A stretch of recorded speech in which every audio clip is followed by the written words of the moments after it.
Bonjour, alors me voici en direct comme tous les mardis 13 heures. Je vais vérifier que ce soit bien le cas. Si vous êtes là en direct, merci de mettre un petit pouce. Ouais, c'est bon, je vois que je suis là. Donc n'hésitez pas, comme d'habitude, soit à me mettre un petit pouce pour me dire que vous êtes là en direct et que vous me voyez, ou alors si vous me voyez en replay, merci de mettre un petit hashtag replay. Alors c'est vrai qu'aujourd'hui j'avais envie de vous parler d'un sujet qui me tient particulièrement à cœur, qui est en fait qui est un sujet évidemment qui n'est pas facile, mais qui concerne malheureusement beaucoup d'entre nous. C'est, eh bien, je vais parler de en fait de rupture, de séparation. Alors c'est vrai que quand on s'engage, je veux dire dans son couple, quand on décide de se marier ou de vivre ensemble, de partager sa vie avec quelqu'un, évidemment qu'on ne pense pas à la séparation. Enfin, je veux dire qu'on s'imagine plutôt qu'on va fonder cette famille, qu'on va vivre ensemble longtemps, très longtemps, et que même on va pouvoir se voir vieillir ensemble, voir nos enfants, nos petits-enfants grandir. On a un petit peu cette espèce de, j'ai envie de dire, d'image d'Épinal, un petit peu dans notre imaginaire. C'est en tout cas ce à quoi on aspire. Or, malheureusement, j'ai envie de dire, les statistiques sont là, la réalité est là, c'est qu'on voit qu'aujourd'hui, 20% des couples ne franchissent pas la barre des 5 ans de vie commune et 45% des mariages se terminent par un divorce. Donc c'est presque un mariage sur deux. Donc on voit bien que ce qui pouvait être à l'époque, peut-être à l'époque de mes parents, de mes grands-parents, un accident isolé, eh bien aujourd'hui malheureusement ça concerne beaucoup d'entre nous. Et il est clair que moi aussi, eh bien, je suis passée par là. Alors c'est sûr que malgré sa banalisation, quand on demande un petit peu à des enfants en classe, tiens, qui ici dans la classe est encore, les papas et la maman sont encore ensemble ou qui est séparé, on se rend compte qu'en fait, mais finalement, il y a souvent une grande majorité d'enfants qui font partie de familles, de parents séparés ou de familles recomposées, etc., qui ne vivent pas en tout cas avec leurs deux parents. Et donc, malgré cette banalisation, puisqu'il y en a malheureusement de plus en plus, en fait, il n'y a rien à faire, ça reste un moment de grande souffrance. Et ça reste vraiment quelque chose que l'on vit vraiment comme un échec, un échec terrible.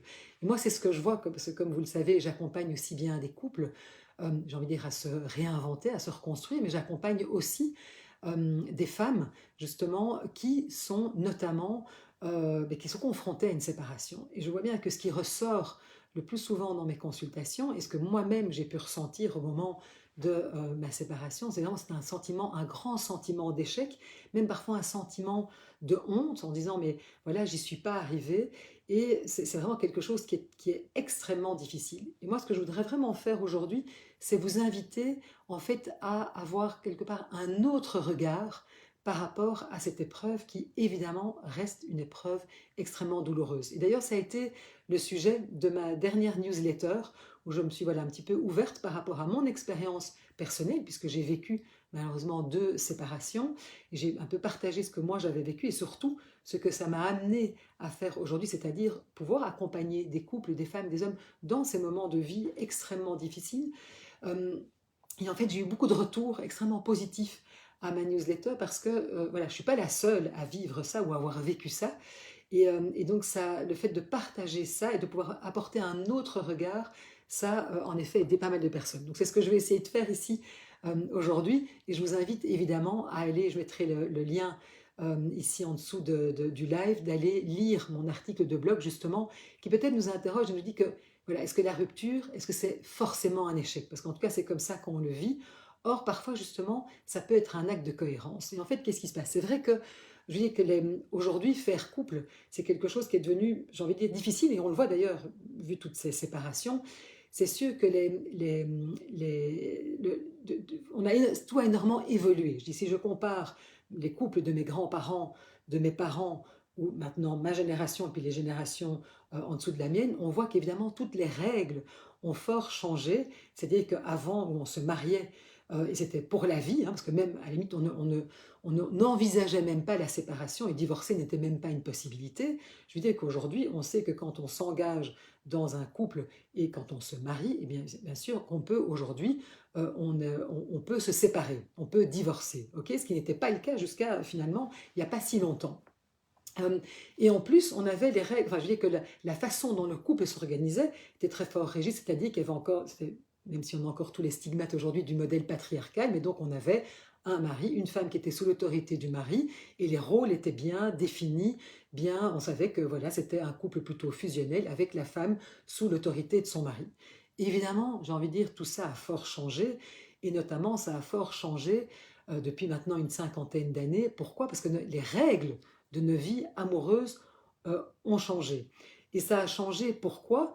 En fait, parce que je veux dire, ce couple qui était classique, hein, avec madame sous l'autorité de monsieur, en fait, a complètement changé parce qu'en fait, aujourd'hui, eh bien, on est arrivé à l'égalité des sexes, en fait. C'est-à-dire qu'aujourd'hui, les femmes et les hommes ont les mêmes droits, ce qui n'était pas le cas. Il faut quand même ne pas oublier qu'il n'y a pas si longtemps, une femme devait avoir la permission de son mari pour pouvoir exercer une profession, une femme devait avoir la permission de son mari pour pouvoir ouvrir un compte en banque, et on passait littéralement de l'autorité de son père à l'autorité de son mari. Tout ça, toutes ces règles ont complètement changé, ont évolué, et on est arrivé à l'avènement de l'égalité homme-femme. Même s'il y a encore évidemment beaucoup de choses à faire, mais en tout cas, sur papier, nous sommes égaux. Et donc, c'est sûr qu'aujourd'hui, et donc ça a vraiment complètement changé en fait les règles de fonctionnement, les modes de fonctionnement dans le couple. Et donc, on est arrivé à ce qu'on appelle un couple égalitaire. Et en fait, aujourd'hui, ce qui est important, et on le voit, et moi je le vois dans toutes mes consultations, en fait, aujourd'hui, ce qu'il faut, c'est pouvoir communiquer. En fait, c'est ça, c'est-à-dire qu'on est arrivé à ce qu'on appelle les couples conversation. C'est-à-dire qu'aujourd'hui, pour faire couple, vu qu'on est égaux, il faut justement pouvoir apprendre à exprimer nos besoins, entendre les besoins de l'autre, de pouvoir vraiment dialoguer sans arrêt pour se dire mais quel est l'équilibre que l'on va pouvoir trouver dans notre couple, comment on va pouvoir chacun s'épanouir individuellement et comment on va pouvoir aussi s'épanouir ensemble. Donc c'est sûr que tout ça a rebattu les cartes et en fait beaucoup de personnes ont un peu du mal à s'y retrouver en fait dans, j'ai envie de dire, ce nouveau modèle de couple. Et aujourd'hui, c'est comme si, enfin moi c'est vraiment ce que je vois dans mes consultations, etc. C'est comme si on avait quelque chose à complètement réinventer, comment on peut faire couple autrement.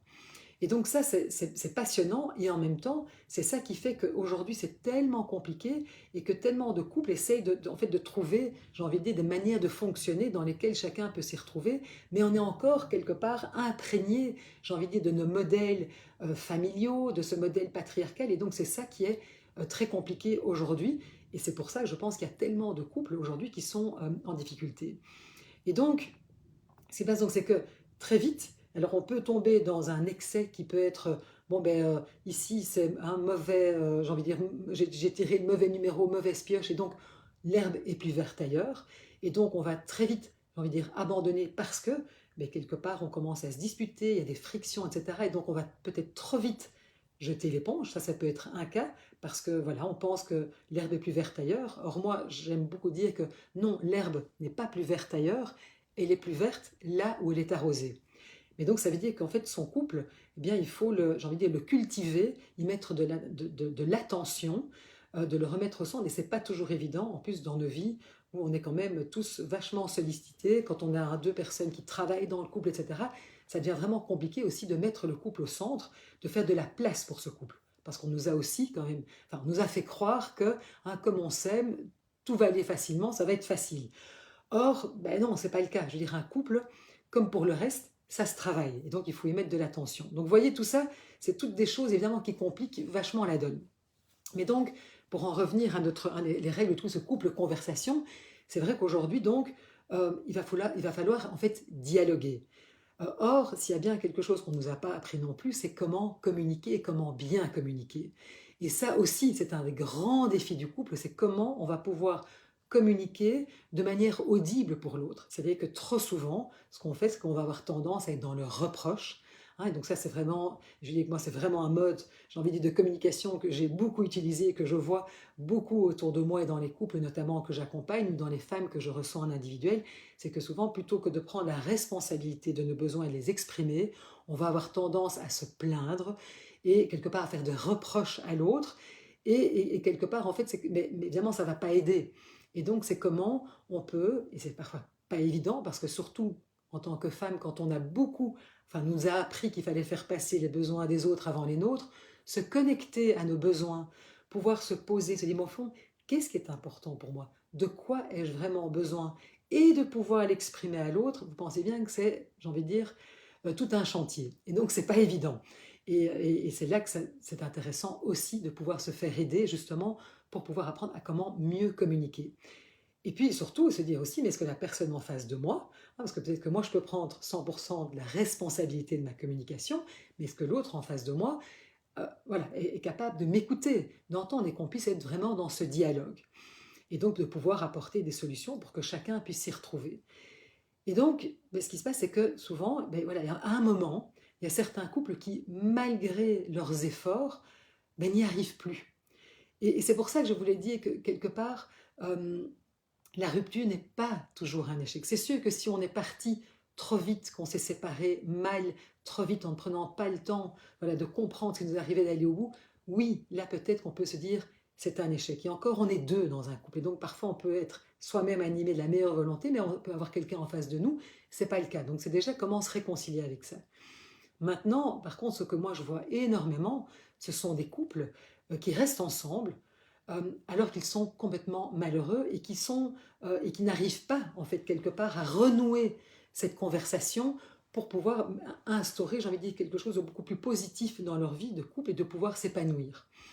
Et là, à ce moment-là, ça peut être un acte de cohérence. C'est-à-dire que, et c'est là que ça devient compliqué. C'est-à-dire qu'aujourd'hui, on sait bien qu'en tant que couple, on peut divorcer.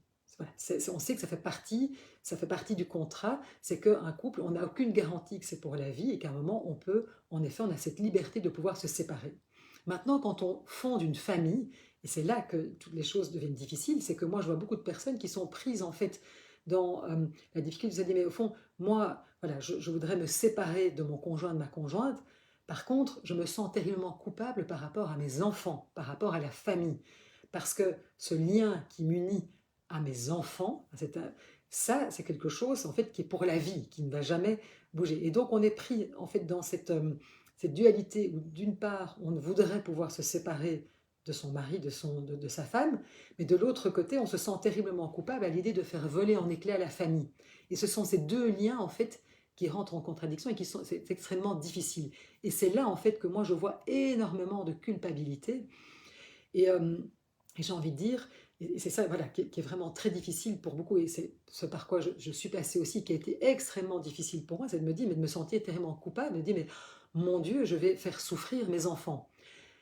Et c'est là toute la difficulté, c'est de pouvoir se dire que, voilà, de ne pas jeter l'éponge trop vite, te dire, mais voilà, est-ce qu'on peut se donner tous les moyens de pouvoir retrouver peut-être une certaine sérénité, une façon de dialoguer, de s'y retrouver, de pouvoir exprimer chacun nos besoins, de pouvoir s'écouter l'un l'autre, de voir comment on peut continuer à faire couple à travers les années, parce que chacun on évolue, on change, il y a les accidents de la vie, il y a les choses qui viennent nous percuter, qui nous changent profondément, et donc comment on va pouvoir continuer, j'ai envie de dire, ce dialogue positif et de évoluer et grandir ensemble, mais parfois, voilà, je dis malgré tous les efforts, on n'y arrive plus et en fait on se rend compte que plutôt que de continuer à évoluer ensemble, à un moment voilà, les choses prennent des chemins très différents et dans ce cas-là, j'ai envie que ça peut être un acte en fait de cohérence, de pouvoir en fait, se dire que en fait, quelque part on sera mieux chacun séparément plutôt que de continuer à vivre ensemble parce qu'on doit vivre ensemble, parce que c'est comme ça, hein, parce que sinon j'aurais trop honte ou j'aurais peur du regard, j'ai envie de dire, de la société, des autres.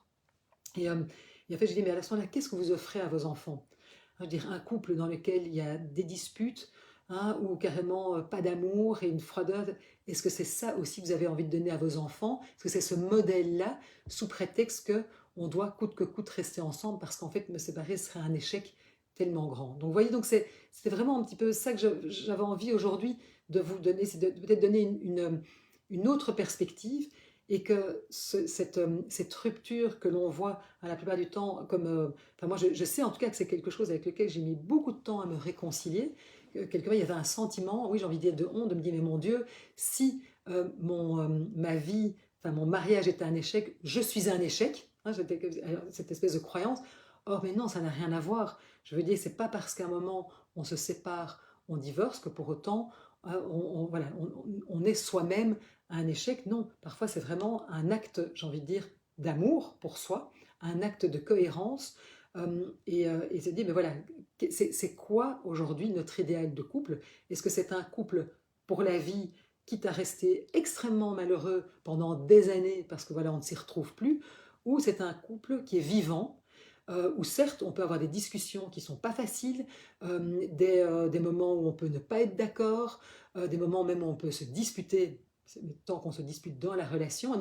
Et c'est vraiment ça que moi j'ai envie voilà, d'inviter à faire, que ce soit les femmes qui me consultent, que ce soit les couples qui me consultent, c'est d'avoir de l'ambition pour notre vie amoureuse et de se dire comment je peux me donner les moyens que cette vie amoureuse voilà, soit une vie dans laquelle qui vient me challenger, parce que je pense que c'est une des aventures les plus challengeantes, on vient vraiment se confronter à l'autre, mais en même temps une aventure dans laquelle on peut tous les deux grandir et on peut se tirer vers le haut. Et que si à un moment on se rend compte que c'est pas possible, parce que voilà, le dialogue est rompu, qu'on n'y arrive pas malgré le fait qu'on a demandé de l'aide éventuellement à l'extérieur, et c'est ça souvent que je dis, c'est que malheureusement, trop souvent, moi je le vois, les couples attendent en moyenne 7 ans de difficultés avant de consulter. Et ça, c'est vraiment dommage, parce qu'en 7 ans, vous pensez bien qu'il y a beaucoup de choses qui peuvent s'abîmer, et c'est vraiment compliqué quand on a 7 ans de difficultés, de galères, de disputes, de frustrations qui se sont accumulées, de renouer le dialogue. Et donc, moi, vraiment, ce que j'ai envie d'inviter à faire, c'est de se dire, tiens, quand on voit que c'est compliqué, qu'il y a des sujets qu'on n'arrive pas à aborder, je le voyais encore, c'était super intéressant hier, j'avais un couple qui est venu me voir, et il disait, mais en fait, ils disaient tous les deux, enfin, un des deux disait oui, au départ, je ne voyais pas trop ce que j'allais venir faire chez vous.